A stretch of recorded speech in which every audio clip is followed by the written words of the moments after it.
नमस्कार, मेरा आज का टॉपिक है एनाटॉमी एंड फिजियोलॉजी। इस चैप्टर का एक टॉपिक लिए हैं इंटीगुमेंट्री सिस्टम। इंटीगुमेंट्री सिस्टम को हम लोग स्किन बोलते हैं। स्किन के बारे में इसमें पढ़ते हैं। स्किन के बारे में हम लोग पॉइंट वाइज पॉइंट पढ़ते जा रहे हैं। इसमें सबसे पहले हम लोग ये जानेंगे कि स्किन जो है वो लार्जेस्ट ऑर्गन है। हमारे बॉडी का सबसे लार्जेस्ट ऑर्गन जो है वो स्किन है। जो पूरा एरिया जो कवर करता है वो 1.5 to 2 square metre in adult. Adult में इतना एरिया वो कवर करता है जो स्किन है। ये कंटेन करता है अपने साथ एसेसरी स्ट्रक्चर को, जिसमें आता है ग्लैंड, हेयर और नेल। मेन 2 लेयर इसके साथ आता है, एपिडर्मिस एंड डर्मिस। एपिडर्मिस के जो नीचे आता है वो आता है सबक्यूटेनियस लेयर, जो प्रेजेंट होता है डर्मिस के नीचे, और ये कंटेन करता है अपने साथ एरियोलर और एडिपोज टिश्यू को। तो इतना चीज़ अभी हम लोग स्किन के बारे में पढ़ ली कि सबसे लार्जेस्ट ऑर्गन है। एसेसरी स्ट्रक्चर इसमें ग्लैंड, हेयर और नेल आता है। इसका 2 लेयर मेनली होता है, एपिडर्मिस और डर्मिस। सबक्यूटेनियस लेयर भी होता है जो कि डर्मिस के नीचे प्रेजेंट होता है। अब इसके बाद हम लोग एक एक करके दोनों को अलग अलग पढ़ते हैं, एपिडर्मिस और डर्मिस को। सबसे पहले हम लोग एपिडर्मिस पे चले आते हैं।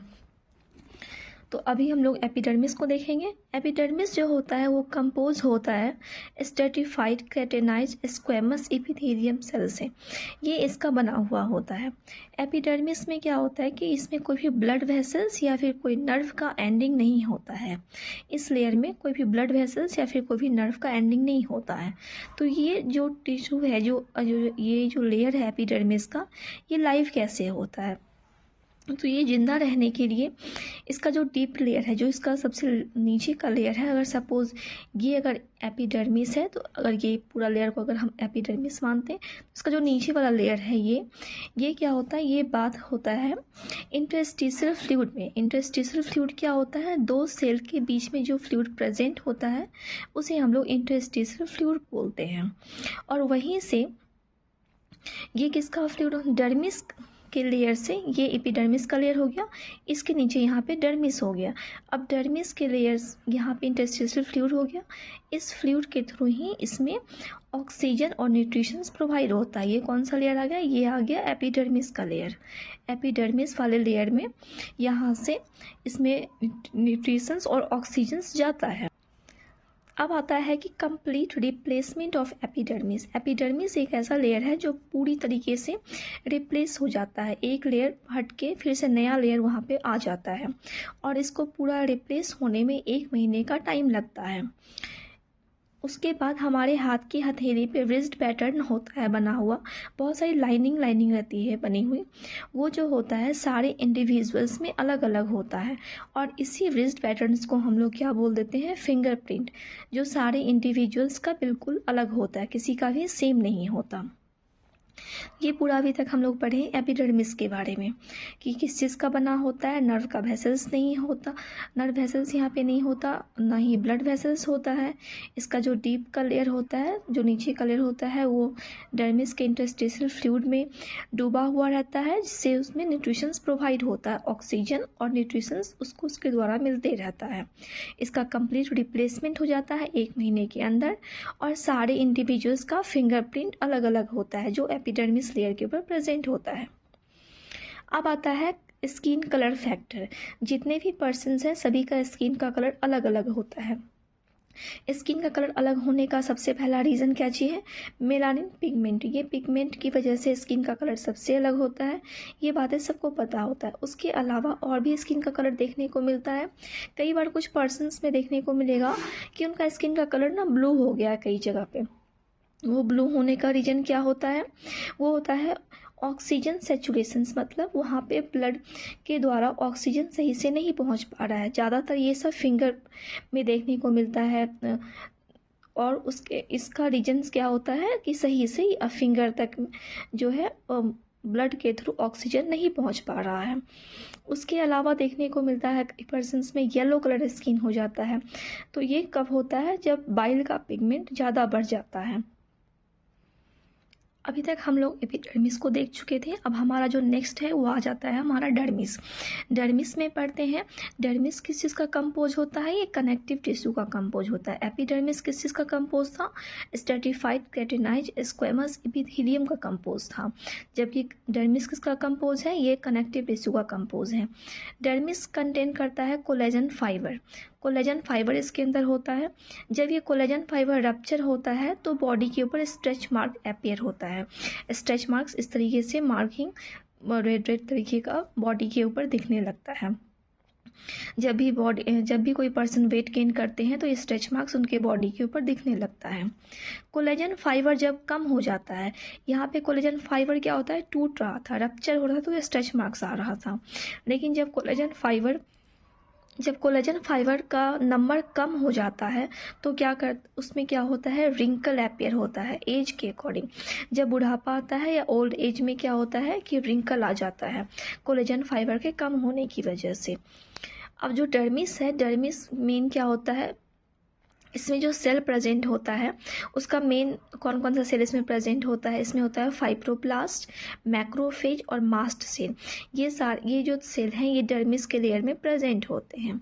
इसका जो मेन स्ट्रक्चर होता है डर्मिस का मेन स्ट्रक्चर क्या होता है, इसमें होता है blood vessels, small blood vessels होते हैं, लिम्फ वेसल्स और हेयर्स भी प्रेजेंट होते हैं इसके स्ट्रक्चर में।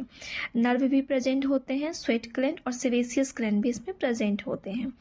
तो ये अभी तक हम लोग पढ़े हैं डर्मिस के बारे में कि किस चीज़ का बना होता है, उसमें कोलेजन फाइबर होता है, उसके टूटने से क्या होता है, उसके कम होने से क्या होता है, कौन कौन सा सेल प्रेजेंट होता है, उसमें कौन कौन सा स्ट्रक्चर प्रेजेंट होता है डर्मिस में।